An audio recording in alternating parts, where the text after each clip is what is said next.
And we are back, and we just finished watching 1996's The Birdcage, rated R, with a runtime of 1 hour and 57 minutes. We caught this on Peacock, but it is also streaming on Prime Video.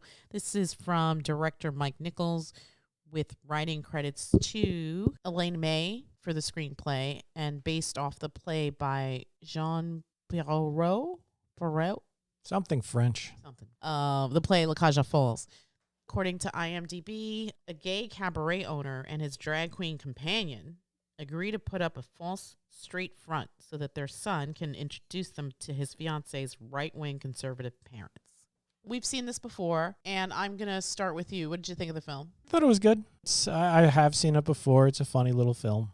I remember seeing this in the theater. I liked it then. I like it now. I think I liked it more back then. 1996 me was, I think, more captivated and enthralled with this film. But it's still sweet, but it's definitely a product of the time. Yeah, there are certain things that probably would get people yelled at now. Everything's about politics, and I'm sure people would get all bent out of shape by the fact that Robin Williams wasn't really gay or that Hank Azaria existed at all. People get bent out of shape more now than they did back in 96. For sure. And I just felt like kind of like the vibe of the film, definitely the fashions were more steeped in that time.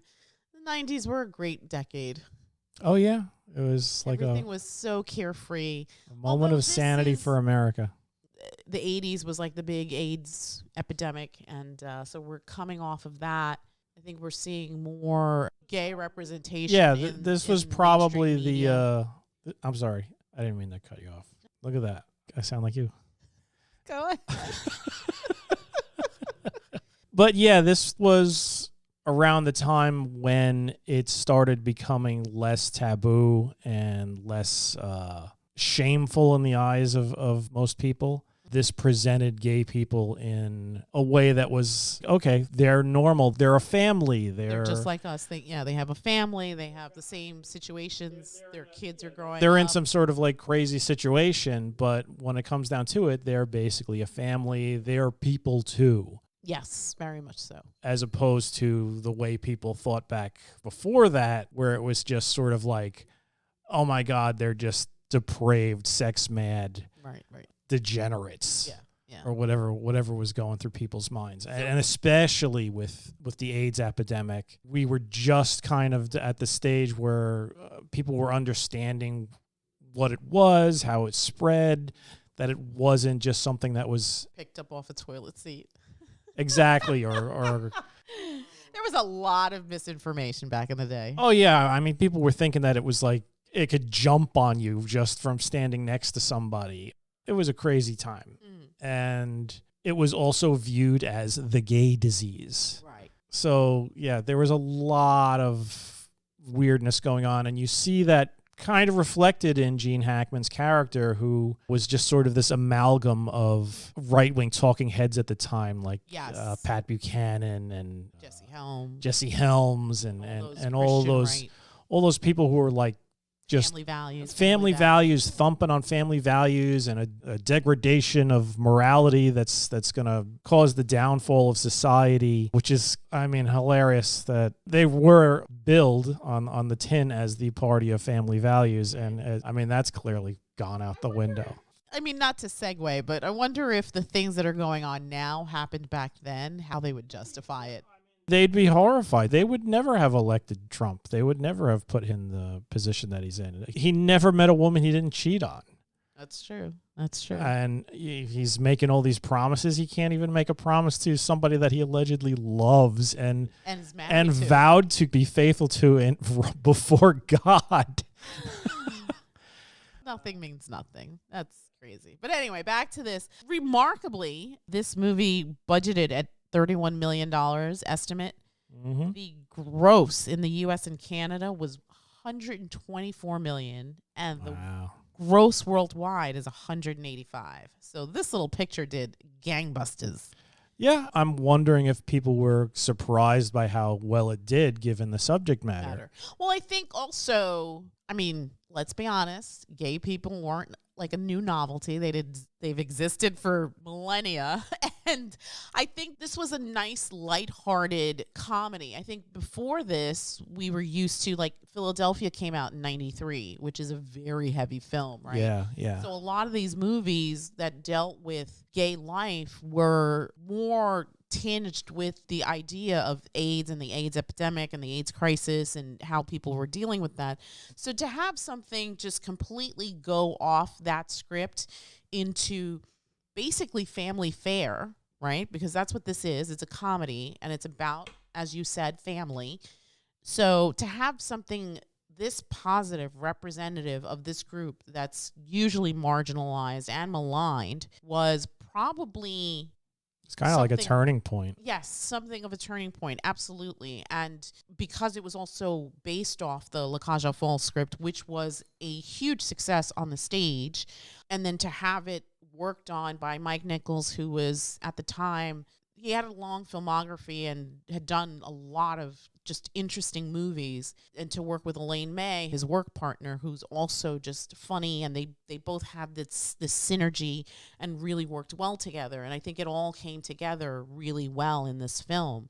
So you have all these things, and you have all these A-list actors. I mean, Gene Hackman, I don't think I've ever seen Gene Hackman in a comedy before this. I mean, subsequently, like, I think of him in the Royal Tenenbaums and stuff like that, but probably Young Frankenstein, and he wasn't even given a credit in that one. Right. Yeah. And he's in it for like maybe 2 minutes as the blind guy. Like, he wasn't really a pivotal, but here he gets the chance to really dig in and just explore this idea of this senator. And he plays it straight. Yes, he plays it totally straight. He's not like hellfire and brimstone. He is just sort of exasperated throughout the whole situation because his elections are coming. His partner in I forgot what their group was called, like the Coalition for Morality or something, gets caught with a underage black prostitute. That was it was like the trifecta.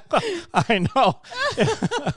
It wasn't enough that she was underage, but that she was also black. But yeah, so he's going through it, and then he's like, "Oh my God! Well, we have this opportunity here to turn it around. Well, to turn it around with a wedding." Thought. Yeah, the wife's thinking, Diane Wiest. And that all kind of goes to hell too. Although he's like into it. I mean, that part of the amusing aspect of the film is he really, really likes Nathan Lane. Yes. Who's pretending to be a woman at that point. Pretending to be a woman, yes. Yeah. Like, he thinks she is just what America needs. Yes. Yeah. Yes. She is the homemaker. Yes. To the point where I think his wife gets a little jealous. Yes, yeah. Absolutely. Absolutely. We have the always fabulous Robin Williams. Oh, yeah, he's Robin always Williams, great. Yeah. But a little subdued, because originally I think I read somewhere that he was originally going for the Albert character, which is played by Nathan Lane. Yeah, I could see that. Be Armand instead. Yeah, I mean, even that's a little bit of a departure for him because, like you said, his part is the more subdued part, whereas Nathan Lane is over the top, flamboyant, dramatic, yes, shrieking. Yes. Sir, please tell your wife to calm down.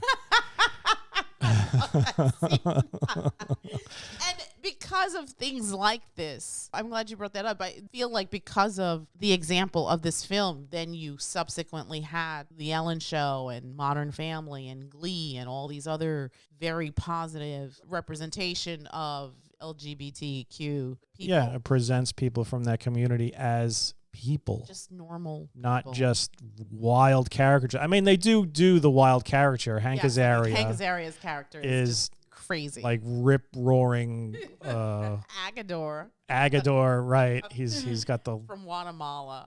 He's got the crazy accents, the mannerisms. He is like the gay guy that you would see in, like, say, Blazing Saddles. Yes. The chorus line, get 'em, girls. Yes.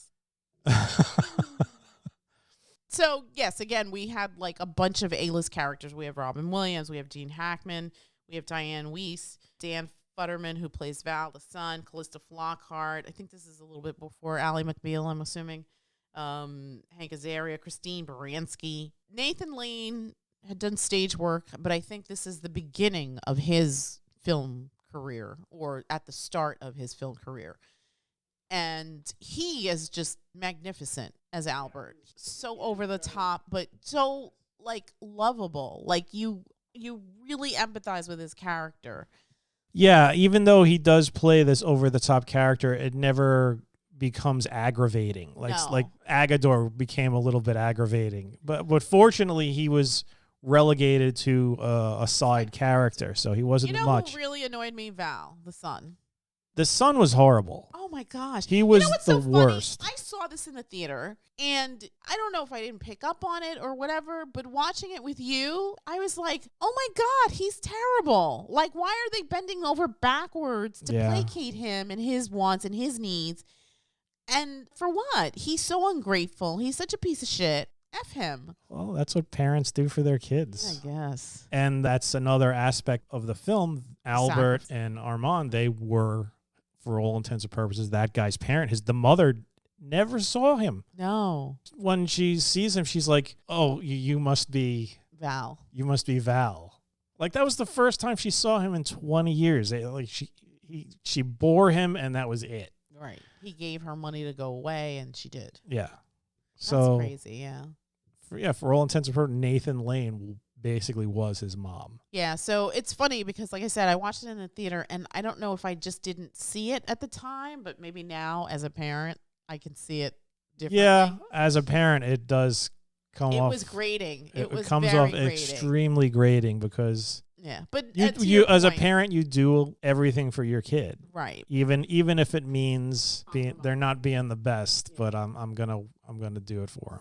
I feel like there's that scene where they're just like Val's leaning on a door frame and Armand's standing in the room, and I think they had just finished clearing it out. They hadn't told Albert what was going on yet, or maybe they had. I don't remember, but at one point Armand looks at Val and he's like, "I don't really want to talk to you right now."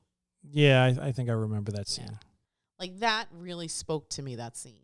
Yeah, well, I mean, we've all been there, or if you've got kids, yeah, you've been there. Sometimes it's just sort of, there's only so much. There really is only so much, and sometimes you just need a break because...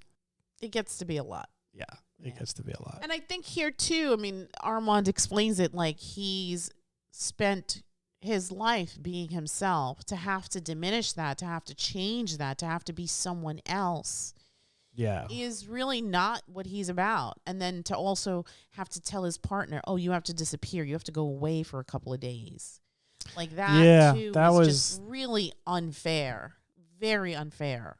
That was a lot. Yeah. So I could understand why Armand felt the way he did, and yet he still was willing to do all these things for his son. Yeah. That's what you do. Yeah. What did you think of the Keeleys? Like I said, Gene Hackman is great. Yeah. You gotta love Gene Hackman. He was always good. Rest in peace. Dan Weist was good. Calista Flockhart was basically there. I mean, she doesn't really have much character, like, moments. She's just there. Honestly, aside from being annoying, Val didn't really have much character either. No. Although it was interesting when at the end when he has like that turnabout. And it was funny because when the scene played out, I'm like, well, what epiphany did he have that led him here? Because he's been insufferable the whole movie. To me, it was just, all right, well, the jig is up. I may as well come clean and just accept everything the way it is. Yeah. Is that it? Or did he finally become an adult and see what his behavior was doing to his family? You know what? I don't know. But by that point, his character had annoyed me so much, I just didn't really want to see him. Yeah, his sort of turnaround at the end felt a little too little, too late. Yeah. Yeah, very sudden, and but it happens. Didn't understand where it came from. Yeah, it's sort of like, okay, well, this is the happy ending, and Armand and Albert, they can now be happy. It's their happy ending because, oh, Val really accepts us now, or is proud of us. Right. Even though to me, it just sort of felt like, well, it's not like I could lie about the situation anymore. If he could have kept lying, he probably would have. I doubt if his mom didn't really show up and everything didn't fall apart at the end. Oh, you think he would have kept the... He would have just kept on going. Yeah. Somehow they would have had a Catholic wedding without any Jewish elements in it whatsoever. He would have just gone with it. I mean, at some point he would have had to have like come clean. Yeah, right? I mean that's the thing where you got to suspend disbelief because at some point you're marrying this girl. It's not like as though it's Albert is gonna be there. In some way, shape, or form. Unless he was just like, oh, I'm gonna marry her and never see you guys again. Yeah, we're gonna move to the island of Fiji and never see our families again. That would have been weird. We're just gonna wait for Gene Hackman to die. What did you think of the scene where the Keeleys are sort of trapped in their house while all the news vans are outside? That's kind of funny because nowadays the news wouldn't be following this guy around. Politicians caught in sex scandals, it's sort of like, all right, what else is new? Right, exactly. Yeah. Exactly. But back then, oh my goodness, even the slight hint of impropriety just could ruin a career and a lifetime. And now it's just sort of like, yeah, I did it. I don't care. Yeah, exactly. I totally stole money and used it to pay my hooker. Oy. Yeah. What do you think of the messaging here, which I think is, again, even though they're gay characters, they are a family, and it's about the family dynamic, family values, compromise, stuff like that. What do you think of the messaging here? For the time, like we said, it was revolutionary. Yeah. Prior to that, gay people were just weird caricatures or tragic figures. Right. This put a lighthearted, down-to-earth spin on things. And nowadays, this is also dime a dozen. Yes, You see this representation far more. Right. I mean, hell, there's television commercials that, some groups still get bent out of shape. Why is that kid eating Cheerios with her two dads? Or two dads, yeah. Back then, that kind of thing would have been in the news cycle for like a year. Right. Because it was so. It would have been the downfall of General Mills. Yes. It would have just destroyed the entire cereal market. Yeah.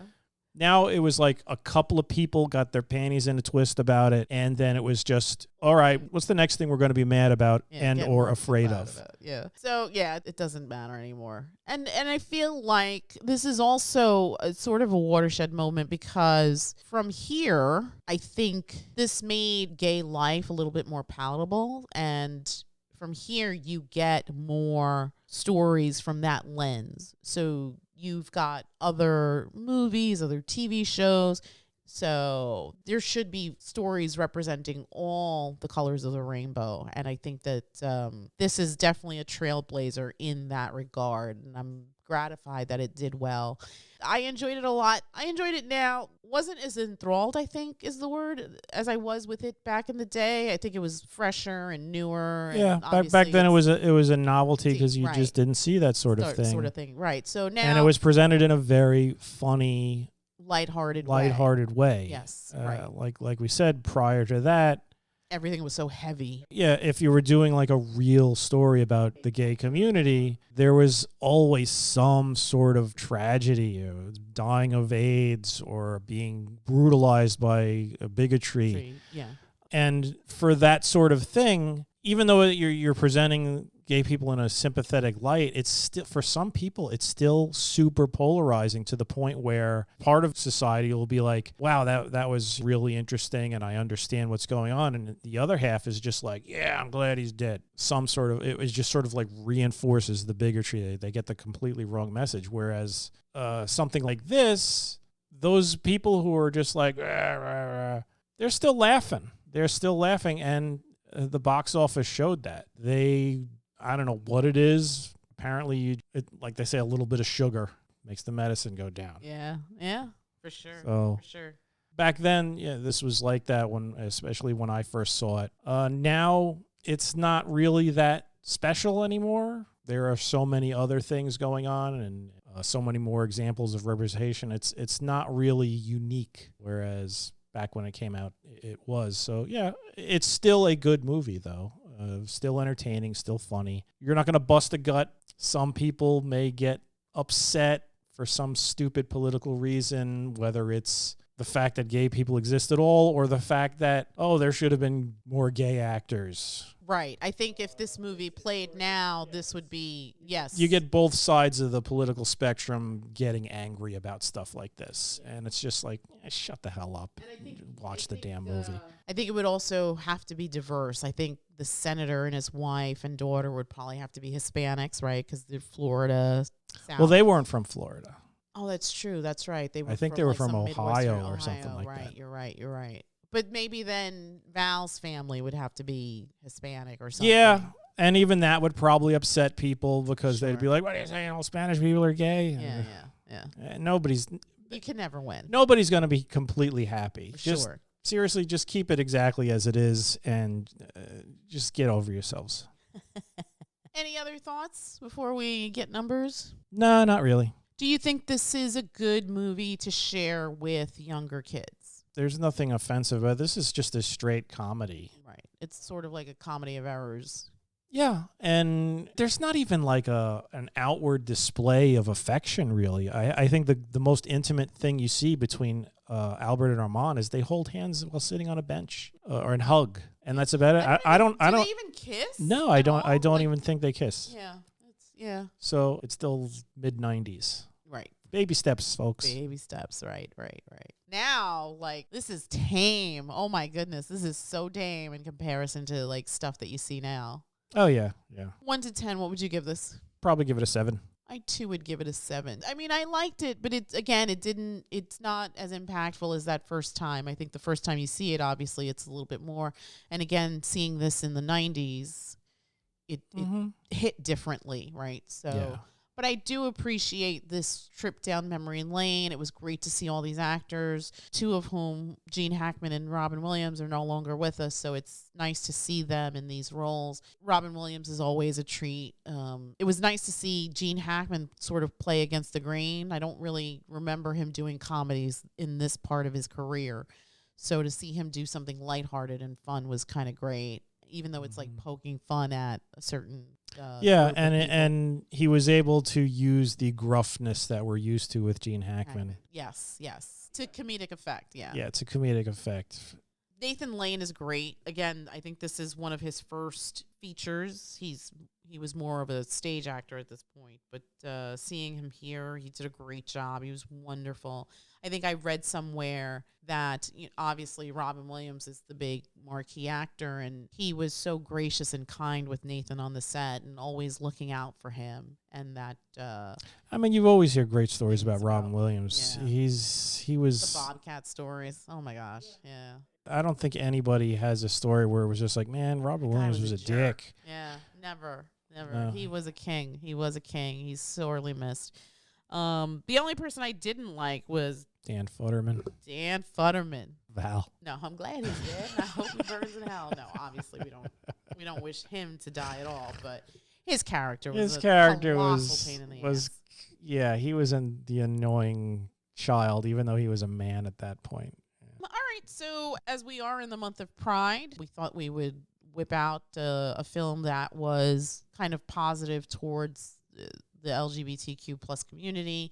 This has a little bit for everybody. I think that it's a great movie to watch with young kids, maybe 10 and up. Yeah, it's like a screwball comedy. Yes, very much in the vein of like the old. It's funny, Turner just played Bringing Up Baby with Hepburn and Grant, which it felt like one of those screwball comedies. It had that feel to it. Misunderstandings and innuendos and all that. Yeah. And but there's not a cuss word. It's very friendly. And we talk about movies and the storytelling process. And when we watch films with our kids, we like to sit and watch things with them and explain to them so that they're equipped to understand that it's not just their stories out in the world. There are other people, and everyone deserves to have a space, and we should be kind and respectful because that's just the right, humane thing to do. A lot of butt cheeks in this movie. A lot of butt cheeks, but it wasn't because of gay people. It was just because they were in Florida. Yes. Do people still do that? Just rollerblade? I don't know. In like thongs? Yeah. On the strip? It was like when they were driving down that street in front of the club, there was a preponderance of G-string butt cheeks. Yes. Male and female. Male and female, yeah. Yes. God, I haven't been to South Beach in like forever, so I don't know what the vibe is. So yeah, this was kind of a nice, fun walk down memory lane. It's crazy that this movie came out so long ago. Yeah. Wow. All right, let's stop talking about that before we feel bad about how old we've gotten. How crazy the world has become. All right, again, The Birdcage from 1996 from director Mike Nichols with the screenplay by Elaine May, based off the play Cage Aux Folles. This is on Prime Video. We caught it on Peacock, but you can catch it on Prime Video as well. And don't forget to like, share, and subscribe. Yes. And we will be back with another review. And with that, we will bid you all a good night. Good night.